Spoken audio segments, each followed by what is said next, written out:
अस्सलाम वालेकुम। आज के इस लेक्चर से हम क्लास 9th के लिए न्यूट्रिशन के चैप्टर को स्टार्ट कर रहे हैं। तो सबसे पहले न्यूट्रिशन की डेफिनेशन कर लेते हैं। Nutrition is the study of how organisms obtain and utilise nutrients for growth, metabolism and energy. ये डेफिनेशन आपने याद कर लेनी है। इस डेफिनेशन में क्या बताया जा रहा है कि न्यूट्रिशन के अंदर हम देखते हैं कि ऑर्गेनिज्म कैसे ऑब्टेन करते हैं न्यूट्रिएंट्स को या फूड को, और फिर उन न्यूट्रिएंट्स को यूटिलाइज कैसे करते हैं। और यूटिलाइजेशन किस लिए होगी? ग्रोथ के लिए होगी, अपने आप को अपना जो साइज है वो इंक्रीज किया जाएगा। मेटाबॉलिज्म के लिए वो न्यूट्रिएंट्स ऑब्टेन किए जाएंगे। मेटाबॉलिज्म में डिफरेंट रिएक्शंस होते हैं, आपको पता है, anabolic and catabolic reaction body के अंदर होते हैं। और डेफिनेटली हर काम के लिए एनर्जी की रिक्वायरमेंट होती है, तो उन न्यूट्रिएंट से एनर्जी की रिक्वायरमेंट कैसे पूरी की जाती है। सो प्रीवियस लेक्चर हमारा एनर्जी के ऊपर फोकस था, जिसमें जैसे हम बायो एनर्जेटिक्स बोलते हैं, जिसमें हम सेलुलर रेस्पिरेशन देखते हैं कि जो न्यूट्रिएंट, स्पेसिफिक न्यूट्रिएंट जो है वो एनर्जी प्रोड्यूस कैसे करता है। ठीक है, स्पेसिफिकली बायो एनर्जेटिक्स में ये स्टडी किया जाता है, जिसमें हमने डिफरेंट प्रोसेसेस देखे, ग्लाइकोलिसिस और क्रेब्स साइकिल और इलेक्ट्रॉन ट्रांसपोर्ट चेन। ये डिफरेंट फिनोमेना है। न्यूट्रिशन के अंदर हम तकरीबन सिमिलर चीज़ें स्टडी करते हैं, बट इसमें ज़्यादा फोकस होता है, अगर ह्यूमन की हम बात करें तो फोकस होता है कि फूड कैसे खाया जाता है, इंजेशन कैसे होती है, फिर डाइजेस्टिव सिस्टम में जाता है, फिर डाइजेस्टिव सिस्टम क्या अपना रोल प्ले करता है, उस फूड को कैसे तोड़ता है, उसमें से न्यूट्रिएंट्स कैसे बॉडी के अंदर एब्जॉर्ब होते हैं, और फिर वो न्यूट्रिएंट्स हमारी बॉडी की ग्रोथ में कैसे हेल्प करते हैं, मेटाबॉलिज्म में कैसे हेल्प करते हैं, और एनर्जी प्रोडक्शन में कैसे हेल्प करते हैं। थोड़ा सा मैं आपको कंसेप्ट दे देता हूं ताकि आपको मजीद क्लेरिफाई हो जाएं चीज़ें।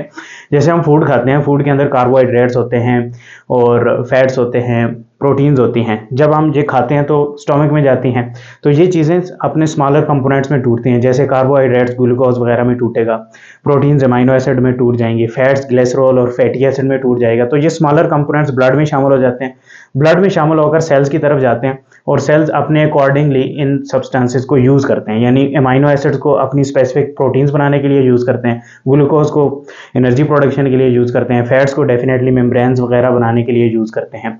तो इस तरीके से सारा मैकेनिज्म चल रहा होता है। सो न्यूट्रिशन के अंदर हम ये चीज़ें स्टडी करते हैं, और बायो एनर्जेटिक्स के अंदर हम देखते हैं कि ग्लूकोज कैसे टूटा, एनर्जी उससे कैसे रिलीज हुई, कौन से प्रोसेस से वो टूटा। तो ये डिफरेंस होता है। क्लियर है? ओके। सो न्यूट्रिशन को हमने देख लिया कि न्यूट्रिएंट्स कैसे ऑब्टेन होते हैं, यूटिलाइज कैसे होते हैं ग्रोथ, मेटाबॉलिज्म और एनर्जी के लिए, राइट? ओके। अब न्यूट्रिएंट्स क्या होते हैं? Nutrient is the substance that provides nourishment essential for maintenance of life and growth. Nutrient कोई भी ऐसा सब्सटेंस होगा जो एसेंशियल होगा हमारी लाइफ के लिए, हमारी ग्रोथ के लिए। ठीक है, आपकी बॉडी के अंदर जो भी ऐसा सब्सटेंस एंटर हो रहा है जिसका आपकी बॉडी के अंदर ग्रोथ या मेंटेनेंस या किसी भी चीज़ के लिए आप कोई रोल है, तो उसे हम न्यूट्रिएंट बोलेंगे। क्लियर हो गया? सो जब हम स्टडी कर रहे होंगे तो आप देखते जाएंगे कि कौन कौन से न्यूट्रिएंट्स होते हैं। अच्छा, ऑर्गेनिज्म न्यूट्रिएंट्स ऑब्टेन कैसे करते हैं? इसमें ऑर्गेनिजम्स की दो टाइप हैं डेफिनेटली। ऑटोट्रॉफिक ऑर्गेनिजम्स, कुछ ऑर्गेनिजम्स ऐसे होते हैं जो अपनी खुराक खुद बनाते हैं, यानी फूड खुद प्रिपेयर करते हैं न्यूट्रिएंट्स को लेकर। तो ऐसे ऑर्गेनिजम्स को डेफिनेटली ऑटोट्रॉफिक ऑर्गेनिजम्स कहा जाता है, और इसमें एग्जांपल हमारे पास प्लांट्स की आ जाती है। तो अगर हम देखें तो कार्बन, हाइड्रोजन और ऑक्सीजन को लेकर प्लांट्स क्या करते हैं? फोटोसिंथेसिस का प्रोसेस करते हैं और ग्लूकोज की सिंथेसिस करते हैं, जो कि फूड होता है, राइट? सो कार्बन डाइऑक्साइड से आती है, हाइड्रोजन वाटर से आती है, और ऑक्सीजन भी वाटर से आती है। क्लियर है? तो ये कंपोनेंट्स प्लांट यूज करके फूड की प्रिपरेशन करते हैं। अच्छा, इन कंपोनेंट्स के अलावा और भी सब्सटेंसेस हैं जो प्लांट की ग्रोथ के लिए, मेटाबॉलिज्म के लिए, सारे प्रोसेसेस के लिए बहुत ज़रूरी होते हैं। वो भी न्यूट्रिएंट्स हैं, जो कि डिटेल में हम आज का हमारा टॉपिक भी यही है। ठीक है, ओके। फिर सेकंड टाइप के ऑर्गेनिजम्स हैं जिन्हें हेटेरोट्रॉफिक ऑर्गेनिजम्स कहा जाता है। डेफिनेटली ये अपनी खुराक खुद नहीं बना सकते, तो ये ऑटोट्रॉफिक ऑर्गेनिजम्स पर डिपेंड करेंगे, यानी ये कहीं ना कहीं प्लांट के ऊपर डिपेंड कर रहे होंगे। ठीक है, या तो ये जैसे कि घासखोर होंगे, जिन्हें जैसे कि बकरियां, गाय, भैंसें आ जाते हैं, यानी ये डायरेक्टली प्लांट को ईट करेंगे। या फिर ये कार्निवोर्स हो सकते हैं या ओमनिवोर्स हो सकते हैं ह्यूमंस की तरह, जो कि प्लांट से डायरेक्टली भी फूड लेते हैं और साथ में गोश्त वगैरह दूसरे ऑर्गेनिजम्स को भी खा सकते हैं। तो डायरेक्टली या इनडायरेक्टली हम डिपेंड कर रहे होते हैं प्लांट्स के ऊपर कि वो हमारे लिए फूड यानी न्यूट्रिशन बनाएं, ठीक है, और उस न्यूट्रिशन को हम खाएं। ओके, हमारा जो टॉपिक है वो है मिनरल न्यूट्रिशन इन प्लांट, यानी प्लांट के अंदर जो मिनरल न्यूट्रिशन है वो कौन कौन सी है। ठीक है। यहाँ पर ये कुछ हमने न्यूट्रिएंट स्टडी की है, इन्हें नॉन मिनरल न्यूट्रिएंट्स बोलते हैं। तो इसका मतलब है मिनरल कोई स्पेसिफिक टाइप के न्यूट्रिएंट्स होंगे प्लांट के केस के अंदर। तो मिनरल न्यूट्रिएंट्स ऐसे न्यूट्रिएंट्स होते हैं जो आपको सॉइल या वाटर के अंदर डिसॉल्व मिलते हैं और वहां से हासिल होते हैं प्लांट को, ठीक है। मिनरल्स ऐसे नेचुरली अकरिंग सब्सटेंसेस होते हैं और ये इनऑर्गेनिक न्यूट्रिएंट्स होते हैं, यानी ऑर्गेनिक सब्सटेंस का पार्ट नहीं होते, ठीक है। तो ये इनऑर्गेनिक होते हैं और ये सॉइल वगैरह में प्रेजेंट होते हैं और प्लांट सॉइल से वाटर की फॉर्म में इसे एब्जॉर्ब कर लेते हैं। क्लियर हो गया।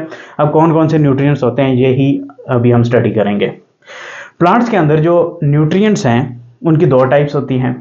कुछ न्यूट्रिएंट्स ऐसे होते हैं जो प्लांट को ज़्यादा अमाउंट में चाहिए होते हैं, उन्हें मैक्रो न्यूट्रिएंट्स कहा जाता है। और कुछ न्यूट्रिएंट्स ऐसे होते हैं जो प्लांट को थोड़ी अमाउंट में चाहिए होते हैं बट स्टिल वो ज़रूरी होते हैं प्लांट की ग्रोथ के लिए, तो उन्हें हम माइक्रो न्यूट्रिएंट्स बोलते हैं। So macro nutrients required in large amount, micro nutrients needed in smaller amount but still essential, ठीक है। अब एक चार्ट है जहां पर मैंने बना रखा है, इसे देखते हैं कि कौन कौन से मैक्रो न्यूट्रिएंट्स हैं और कौन कौन से माइक्रो न्यूट्रिएंट्स हैं और इनके प्लांट की बॉडी के अंदर रोल क्या होता है। सो मैक्रो न्यूट्रिएंट्स यहाँ पर मैंने लिख रखे हैं, ये ज़्यादा अमाउंट में रिक्वायर होते हैं प्लांट को, और ये माइक्रो न्यूट्रिएंट्स हैं, ये कम अमाउंट में रिक्वायर होते हैं प्लांट को, और इनके अपने अपने रोल हैं। सो पहला न्यूट्रिएंट मैक्रो न्यूट्रिएंट है नाइट्रोजन, एन से रिप्रेजेंट किया जाता है, एलिमेंट है। अच्छा, नाइट्रोजन प्लांट के लिए बहुत ज़्यादा ज़रूरी होता है। क्यों? नाइट्रोजन प्रोटीन मेकिंग में हेल्प करता है, यानी प्रोटीन सिंथेसिस होती है उसमें नाइट्रोजन आपको पता है बहुत सारी प्रोटीन्स के साथ इन्वॉल्व होता है। फिर क्लोरोफिल की सिंथेसिस के लिए भी नाइट्रोजन बहुत ज़रूरी होता है, और साथ में नाइट्रोजन क्या करता है, लीफ की प्रमोशन यानी लीफ की ग्रोथ और स्टेम की ग्रोथ के लिए बहुत ज़रूरी होता है। सो ऑप्टिमम अमाउंट प्लांट को नाइट्रोजन की चाहिए होती है प्रॉपर ग्रोथ के लिए। अच्छा, अब नाइट्रोजन अगर सॉइल के अंदर बहुत ज़्यादा है फिर भी प्लांट को नुकसान होता है, बहुत कम है फिर भी प्लांट को नुकसान होता है। तो इसकी ऑप्टिमम अमाउंट ज़रूरी है ताकि प्लांट सही ग्रोथ कर सके। अगर बहुत ज़्यादा हो जाता है नाइट्रोजन सॉइल के अंदर तो ये प्लांट की बॉडी के अंदर जाकर क्या करता है, फ्रूट फ्लावरिंग जो होती है उसे डिले कर देता है, यानी लेट आती है फ्लावरिंग, और फ्रूट प्रोडक्शन को ये स्लो डाउन कर देता है, ठीक है। So excess of everything is bad, हर चीज़ बहुत ज़्यादा अमाउंट में हो तो वो नुकसानी होती है।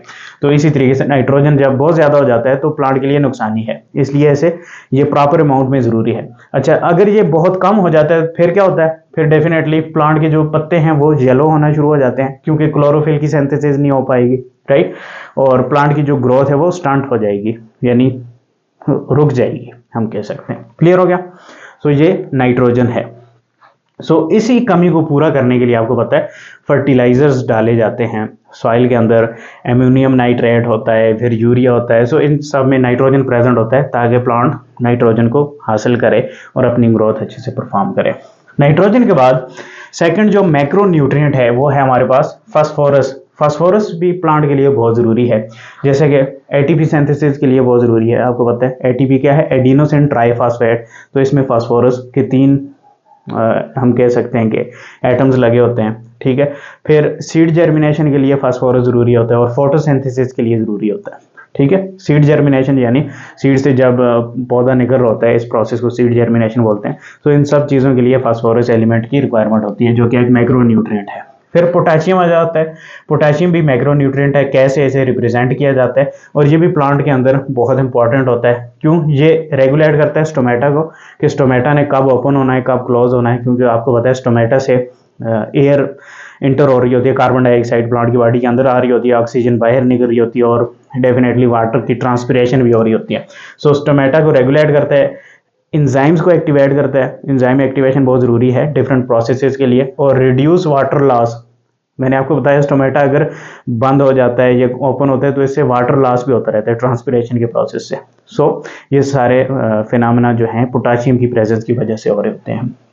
फिर सल्फर आ जाता है जो कि एक और मैक्रो न्यूट्रिएंट है, एस से रिप्रेजेंट किया जाता है। तो ये क्या करता है, कंपोनेंट है प्रोटीन का, सो प्रोटीन के लिए बहुत ज़रूरी है। फिर वाइटामिन के अंदर भी प्रेजेंट होता है, एंजाइम्स को ये एक्टिवेट करता है, ये एंजाइम्स बनाने में हेल्पफुल होता है और मेटाबॉलिज्म के अंदर हेल्प करता है। सो डिफरेंट फंक्शन है सल्फर के भी, ठीक है। फिर आ जाता है कैल्शियम। कैल्शियम भी एक मैक्रो न्यूट्रिएंट है, सी ए से इसे रिप्रेजेंट किया जाता है, और ये डेफिनेटली प्लांट की जो सेल वाल होती है वहाँ पर ये मौजूद होता है और सेल वाल को स्ट्रेंथन करता है। कैल्शियम हार्ड करता है सेल वाल को। क्लियर हो गया? ओके। नेक्स्ट जो मैक्रो न्यूट्रिएंट है वो है मैग्नीशियम, Mg से इसे रिप्रेजेंट किया जाता है। ये भी बहुत इंपॉर्टेंट होता है और ये क्लोरोफिल का सेंट्रल एटम होता है, याद रखिए क्लोरोफिल के लिए ये बहुत ज़रूरी होता है और डेफिनेटली क्लोरोफिल के अंदर ये प्रेजेंट होता है, तो ये फोटोसिंथेसिस को भी हेल्प कर रहा होगा, एनहांस कर रहा होगा। सो इसकी प्रेजेंस अगर नहीं होगी तो फोटोसिंथेसिस नहीं होगी तो पत्ते क्या हो जाएंगे, येलो पड़ जाएंगे और मुरझाना शुरू हो जाएंगे, सूखना शुरू हो जाएंगे। क्लियर हो गया? तो ये कुछ मैक्रो न्यूट्रिएंट्स थे जो प्लांट की बॉडी के अंदर बहुत ज़रूरी होते हैं और ये मिनरल न्यूट्रिएंट्स हम इन्हें बोलते हैं, ये प्लांट सॉइल से ले रहे होते हैं। क्लियर हो गया? ओके, अब जरा माइक्रो न्यूट्रिएंट्स को देखते हैं। ये भी मिनरल न्यूट्रिएंट्स होते हैं, इसमें आयरन आ जाता है, यानी ये सारे न्यूट्रिएंट्स क्या हैं, कम अमाउंट में चाहिए होते हैं बट फिर भी इनके अपने अपने रोल होते हैं। जैसे कि आयरन प्लांट की बॉडी के लिए ज़रूरी है। कैसे ज़रूरी है? ये क्लोरोफिल की फॉर्मेशन में हेल्प करता है और फोटोसिंथेसिस में। क्लोरोफिल का जहां पर भी जिक्र होगा तो वहां पर साथ में फोटोसिंथेसिस भी आएगा, क्योंकि क्लोरोफिल पिगमेंट का काम ही क्या है, फोटोसिंथेसिस परफॉर्म करवाना है। मोलिब्डेनम MO से इसे रिप्रेजेंट किया जाता है, एक और मिनरल है जो क्या करता है, एमोनिया को कन्वर्ट करता है, नाइट्रेट को कन्वर्ट करता है इनटू एमोनिया। याद रखिए प्लांट नाइट्रोजन नाइट्रेट की फॉर्म में जो प्रेजेंट होता है उसे डायरेक्टली यूज नहीं कर पाता, एमोनिया में कन्वर्ट करता है। तो इन कन्वर्जन में क्या होता है, प्लांट को हेल्प करता है मोलिब्डेनम एलिमेंट। क्लियर हो गया? तो अपने अपने रोल्स हैं हर एक न्यूट्रिएंट के। बोरान एक और मिनरल न्यूट्रिएंट है, B से इसे रिप्रेजेंट किया जाता है और ये शुगर की ट्रांसपोर्ट, सेल डिवीजन और एंजाइम एक्टिवेशन में इसका अपना रोल होता है। फिर कॉपर आ जाता है, Cu से इसे रिप्रेजेंट किया जाता है, ये एंजाइम की फॉर्मेशन यानी एंजाइम जब बन रहे होते हैं वहां पर अपना रोल प्ले करता है और प्लांट की मेटाबॉलिज्म में अपना रोल प्ले करता है जो रिएक्शंस होते हैं। फिर मैंगनीज आ जाता है, Mn से इसे रिप्रेजेंट किया जाता है, इसका रोल होता है फोटोसिंथेसिस के अंदर, रेस्पिरेशन के अंदर और नाइट्रोजन की मेटाबॉलिज्म के अंदर। नाइट्रोजन मेटाबॉलिज्म का मतलब है कि नाइट्रेट्स वगैरह की एमोनियम में कन्वर्जन। क्लियर हो गया? फिर जिंक आ जाता है, Zn से इसे रिप्रेजेंट किया जाता है, जिंक का काम क्या होता है, एंजाइम को प्रॉपर्ली फंक्शन करवाना। क्लोरीन आ जाता है, Cl से रिप्रेजेंट किया जाता है, ये वाटर मूवमेंट और आयोनिक बैलेंस को मेंटेन रखता है, यानी जाइलम के अंदर वाटर जो मूव कर रहा होता है उसमें आयंस वगैरह का रोल होता है। तो आयन क्या है, बेसिकली क्लोरीन आयोनिक फॉर्म में प्रेजेंट होता है, तो ये अपना रोल प्ले करता है वाटर की मूवमेंट वगैरह में। फिर निकल आ जाता है, एक और माइक्रो न्यूट्रिएंट है, Ni से इसे रिप्रेजेंट किया जाता है, ये नाइट्रोजन के मेटाबॉलिज्म और एंजाइम की एक्टिवेशन में अपना रोल प्ले करता है। तो ये कुछ मैंने लिस्ट बता दी है, कुछ मैक्रो न्यूट्रिएंट्स और माइक्रो न्यूट्रिएंट्स की जो प्लांट की बॉडी के लिए बहुत ज़रूरी होते हैं। कुछ ज़्यादा अमाउंट में चाहिए होते हैं, कुछ कम अमाउंट में चाहिए होते हैं, बट इनके अपने अपने रोल होते हैं। क्या रोल होते हैं वो मैंने आपको बता दिए हैं। अब एक और टॉपिक है, इंपॉर्टेंस ऑफ फर्टिलाइजर। फर्टिलाइजर क्या होते हैं, ऐसे मटेरियल्स होते हैं जो प्लांट की ग्रोथ को इंप्रूव करते हैं। ठीक है, फर्टिलाइजर्स क्या हैं, ऐसे मटेरियल्स हैं जो प्लांट की ग्रोथ को इंप्रूव करते हैं, यानी प्लांट इनकी प्रेजेंस में ज्यादा जल्दी ग्रोथ कर रहे होते हैं और अच्छे से ग्रोथ कर रहे होते हैं। अच्छा, फर्टिलाइजर्स दो टाइप के होते हैं, इनऑर्गेनिक फर्टिलाइजर्स और organic fertilisers. Inorganic fertilisers naturally हमें मिलते हैं, सो नेचुरल मिनरल सोर्सेज से ये हमें मिलते हैं, जैसा कि रॉक फॉस्फेट। ठीक है, रॉक के अंदर जो फॉस्फेट प्रेजेंट होती है उससे हमें फास्फोरस मिलता है और फास्फोरस का अपना रोल होता है, आप देख सकते हैं। जिप्सम एक हम कह सकते हैं इनऑर्गेनिक मिनरल है और इसमें कैल्शियम और सल्फर प्रेजेंट होते हैं, तो कैल्शियम और सल्फर मिल जाता है जो कि मैक्रो न्यूट्रिएंट है, राइट। फिर आ जाता है एलिमेंटल सल्फर, डेफिनेटली सल्फर की कमी को पूरा करता है। और इसके अलावा कुछ हम कह सकते हैं कि मिनरल्स या फर्टिलाइजर्स लेबॉर्ट्री के अंदर प्रिपेयर किए जाते हैं जिन्हें नाइट्रोजन फर्टिलाइजर्स कहा जाता है, जैसे कि एमोनियम नाइट्रेट होता है, फिर यूरिया होता है। ये सारे ऐसे फर्टिलाइजर्स होते हैं जो कि प्लांट की ग्रोथ को इंप्रूव करते हैं, जो नाइट्रोजन की कमी को पूरा करते हैं सॉइल के अंदर, और नाइट्रोजन फिर प्लांट यूज करते हैं। क्लियर हो गया? अब जरा ऑर्गेनिक न्यूट्रिएंट्स की फर्टिलाइजर्स की तरफ बढ़ते हैं। ऑर्गेनिक फर्टिलाइजर्स कहाँ से आते हैं? प्लांट और एनिमल्स के मटेरियल से आते हैं, यानी प्लांट किचन वेस्ट होता है और जो प्लांट वगैरह टूट जाते हैं तो वो जब डिकम्पोज हो जाते हैं तो उसे हम कंपोस्ट बोलते हैं। और एनिमल का जो जैसे जानवरों का गोबर वगैरह हो गया और ये सारी जो चीज़ें हैं इसे मैन्योर कहा जाता है। सो कंपोस्ट और मैन्योर बेसिकली ऑर्गेनिक फर्टिलाइजर्स होते हैं। ठीक है, ये डिकम्पोज होने के बाद बनते हैं। अच्छा, इनऑर्गेनिक न्यूट्रिएंट की एक खूबी होती है, ये मैंने आपको नहीं बताई, एक खूबी होती है कि ये क्विकली न्यूट्रिएंट्स प्रोवाइड करते हैं, जैसे कि यूरिया खाद वगैरह डाली जाती है जो कि बेसिकली इनऑर्गेनिक न्यूट्रिएंट होते हैं, हालांकि यूरिया एक ऑर्गेनिक कंपोनेंट है, लेकिन उसे जब लेबोरेटरी में बनाया जाता है तो उसे इनऑर्गेनिक न्यूट्रिएंट कहा जाता है, हम कह सकते हैं फर्टिलाइजर कहा जाता है। तो जब एमोनियम नाइट्रेट हो गया और यूरिया वगैरह स्प्रे किया जाता है या डाला जाता है ज़मीन के अंदर, तो एकदम से ये न्यूट्रिएंट्स प्रोवाइड कर देता है। जबकि ऑर्गेनिक जो फर्टिलाइजर्स होते हैं वो ज़्यादा टाइम लेते हैं, और इसका फ़ायदा भी है कि एकदम से ये न्यूट्रिएंट ज़मीन से निकल नहीं जाते पानी वगैरह के साथ, ये वहाँ पर पड़े रहते हैं और प्लांट को लंबे अरसे तक न्यूट्रिशन प्रोवाइड करते रहते हैं, राइट।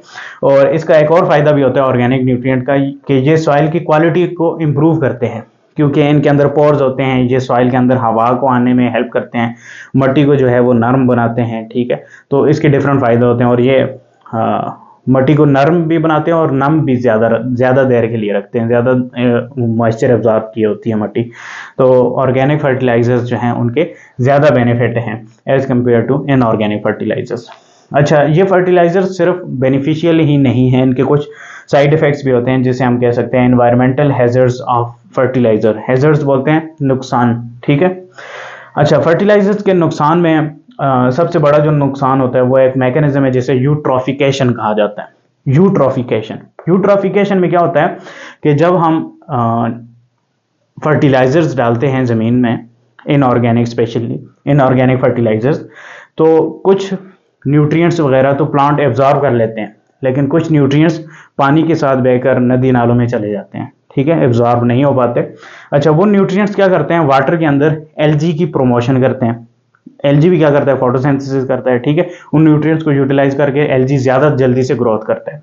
एलजी जब ज़्यादा जल्दी से ग्रोथ करता है तो एलजी वाटर से ऑक्सीजन डिप्लीट करना शुरू कर देता है, यानी ऑक्सीजन को यूटिलाइज करता है, वाटर में ऑक्सीजन की कमी हो जाती है, और वाटर यानी एक्वेटिक जो ऑर्गेनिजम्स हैं जैसे फिशेज हो गई और बाकी पानी में जितने भी ऑर्गेनिजम्स होते हैं उनके लिए नुकसानदेह हो जाते हैं। सो एलजी बहुत ज़्यादा ग्रोथ करने लगती है फर्टिलाइजर्स के यूज़ से, तो ये नुकसान होता है। इसके अलावा फर्टिलाइजर्स के और भी नुकसान होते हैं। ऑर्गेनिक फर्टिलाइजर भी बहुत ज़्यादा मिकदार में डाला जाए तो उसमें से नाइट्रोजन कंपोनेंट लीच करता रहता है, अंडरग्राउंड पानी में जाता है, जब हम पीते हैं तो वो डेफिनेटली ह्यूमंस के लिए नुकसानदेह होता है। क्लियर हो गया? तो ये इंपॉर्टेंस ऑफ फर्टिलाइजर मैंने आपको बताई कि ये इनकी इंपॉर्टेंस क्या होती है और इनके नुकसान क्या होते हैं। क्लियर हो गया? तो प्लांट के बारे में हमने न्यूट्रिएंट्स को डिटेल से स्टडी कर लिया। कुछ न्यूट्रिएंट्स ऐसे होते हैं जो हवा और पानी से हासिल होते हैं, जिन्हें हम कह सकते हैं कि नॉन मिनरल न्यूट्रिएंट्स होते हैं, और इनको यूज़ करके प्लांट अपनी खुराक बनाते हैं, फूड बनाते हैं, ग्लूकोज की सिंथेसिस करते हैं। लेकिन बाकी फंक्शंस के लिए प्लांट की बॉडी के अंदर मिनरल न्यूट्रिएंट्स की ज़रूरत होती है, जिनकी दो कैटेगरीज होती हैं, macro nutrients and micro nutrients. Macro nutrients में हमने डिफरेंट न्यूट्रिएंट्स को स्टडी किया, ये ज़्यादा अमाउंट में चाहिए होते हैं और प्लांट के अंदर इनका रोल क्या होता है ये हमने देखा।